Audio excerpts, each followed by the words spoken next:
ہم کریں گے ہر مظلوم کی حمایت۔ السلام علیکم، میں ہوں حرین فاطمہ اور آپ دیکھ رہے ہیں حمایتی نیوز HD چینل۔ نظر ڈالتے ہیں آج کی اہم خبروں پر۔ متحدہ عرب امارات کا ماحولیاتی ماہرین کے لیے بلیو ویزے کا اعلان کر دیا ہے۔ ماحولیاتی تحفظ میں نمایاں کردار ادا کرنے والوں کے لیے بطور انعام بلیو ویزا 10 سال کا رہائشی ویزا ہوگا۔ اماراتی نائب صدر وزیر اعظم اور دبئی کے حکمران شیخ محمد بن راشد نے سوشل میڈیا پر بلیو ویزے کے اجراء کا اعلان کیا۔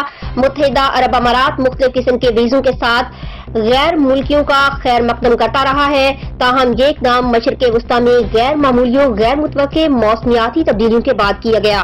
بلیو ریزیڈنسی متحدہ عرب امارات کے 2024 کے پائیدار اقدامات کا حصہ ہے، جس کے تحت اب ان افراد کے لیے بلیو ریزیڈنسی ویزا متعارف کروایا گیا ہے جنہوں نے ماحولیاتی تحفظ میں نمایاں کردار ادا کیا ہے۔